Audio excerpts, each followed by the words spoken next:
Good afternoon. Welcome to another edition of the Madison View. I really don't like to post these videos no more than about once a week, but some things I just have to say. I mean, the Republican Party has gotten so crazy. I mean,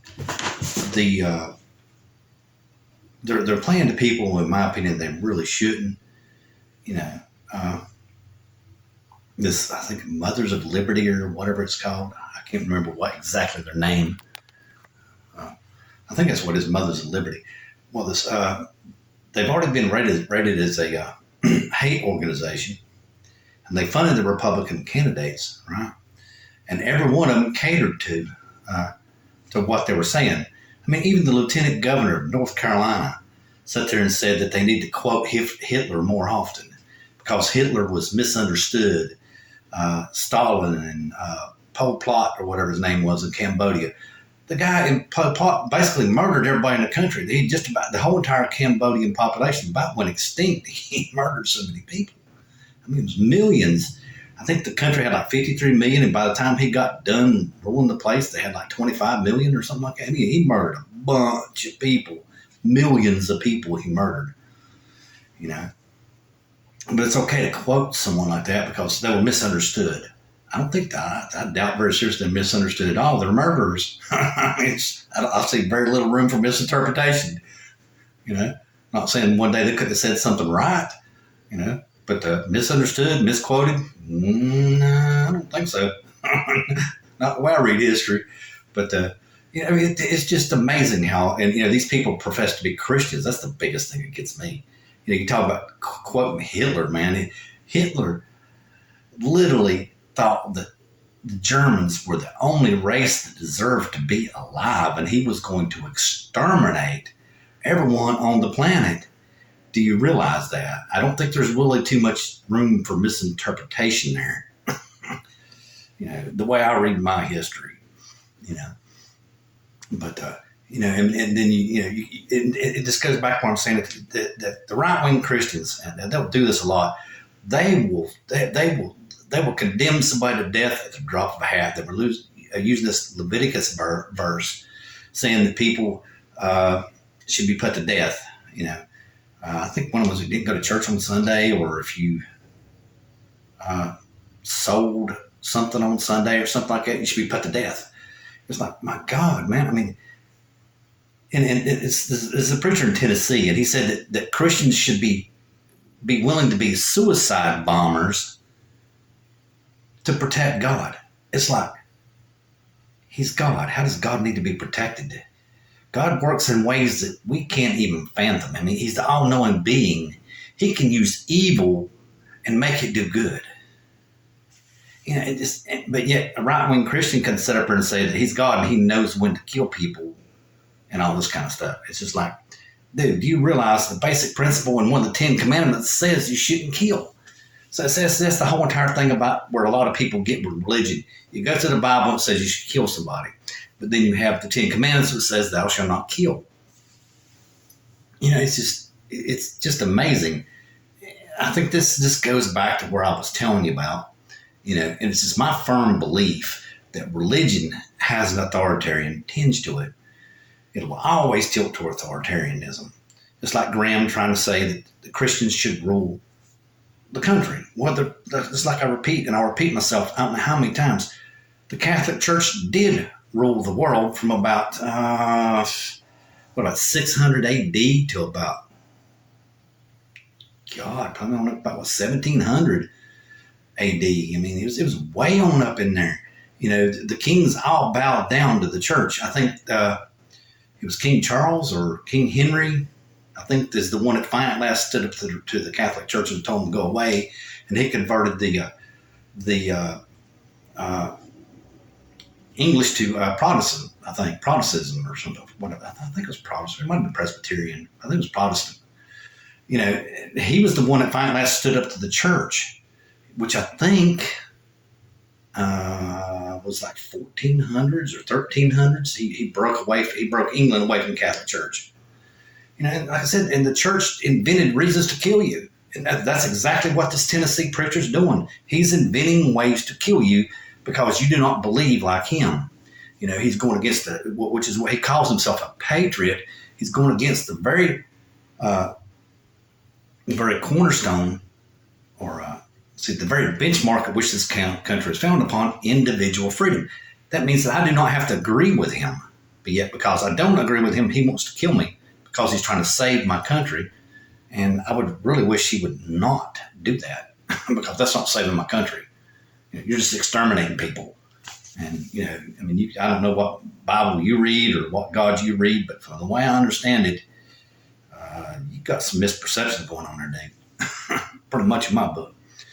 But and this also takes me into another perspective that, a lot of people just really, really, where I was saying in the last video, people just really do not understand, that today's problems are not really that much more different than they were in the past when we founded this country. It's always been a battle between the left and the right.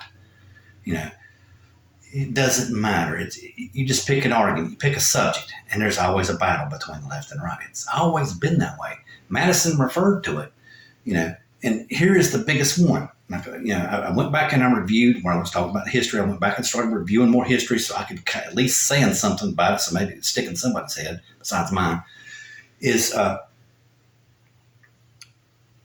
I went back and there was some videos on YouTube about the Declaration of Independence, and in one of the videos, they were saying that the reason why the Articles of Confederation almost failed was because Massachusetts wanted the Hudson River, for their, to bring their borders over to the Hudson River so they could have access, to the sea at New York. I mean, they only had Boston Harbor. I mean, as far as I know, Boston Harbor and New York City were the two major harbors during the whole entire colonial period. I mean, Jamestown might have had some in it. I'm not sure.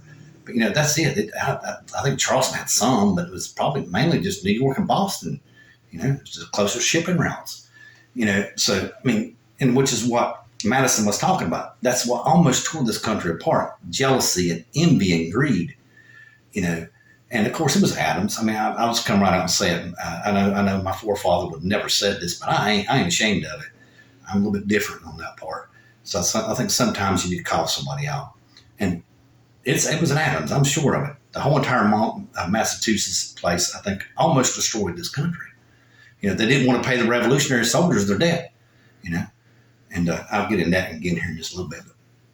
But that's one of the major reasons why there was such a big fuss about the whole entire thing. They tried to start the Constitution because Madison and Hamilton did not want the Revolutionary soldiers to go unpaid. I mean, there's already enough victims of the whole entire revolution as it was, which is what I'm fixing to get into right now.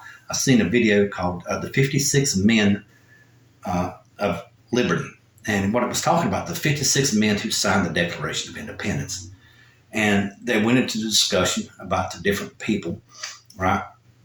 There was some guy from like Massachusetts, I think it was. He, basically what they said is you signed your death warrant, when you sign the Declaration of Independence. It was your death warrant. Most of the battles were occurring in Massachusetts at the time, and he signed this.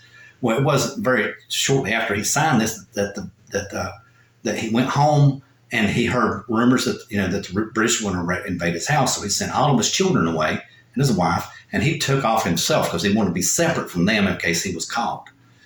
Well, they come in and burn his house down. Okay. So he waited enough time and he came back and he couldn't find his wife and his children. He didn't know what happened to him. So basically he just curled up and died of depression. I mean, he lost everything he had, his whole entire life, and he was one of the men. But the biggest one that sticks out in my mind, because like I said, Madison was from Virginia. There was a guy from Virginia, I forget his exact name, basically give up his whole entire fortune. He bought revolutionary bonds, like $2 million worth. Okay. And, of course he was a commander of an artillery unit or whatever, but during the very last battle down there in Virginia, right now, for some reason, the battle escapes my mind, the name of the battle, but Jamestown. Was it Jamestown? Battle of Jamestown? It might have been. No, Yorktown. The Battle of Yorktown. His estate was in that area. And Cornwallis came in and took his house as his headquarters. Well, his guns, his cannons were in the area right there, and he would give his men orders to fire the cannon on his house. And they didn't fire it. So he said it again, and they didn't fire. And he did it the third time, and they didn't fire it. He goes, what is y'all's problem? I told y'all to bombard that house. And they go, sir, it's your house. We're trying to respect you. And he said, give me the damn cannons. And he grabbed the cannons and blew up his own house. That is how much he was dedicated to freedom.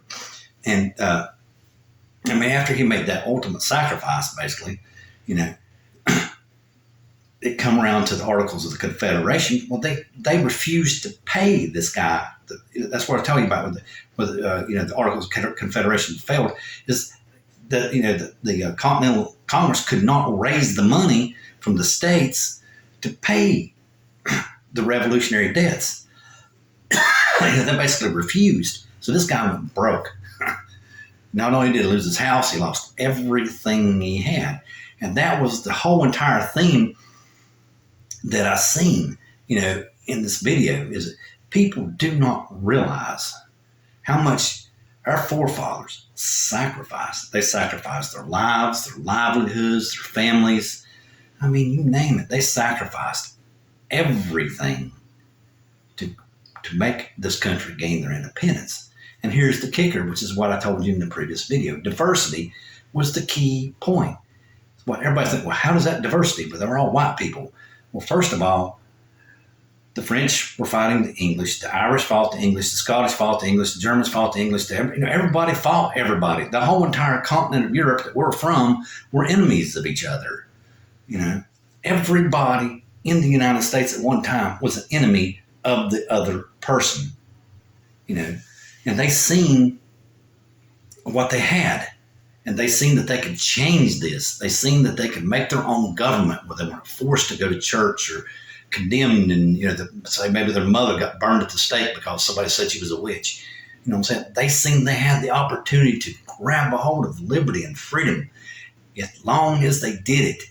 And they sacrificed everything they had, and they sure by God did it.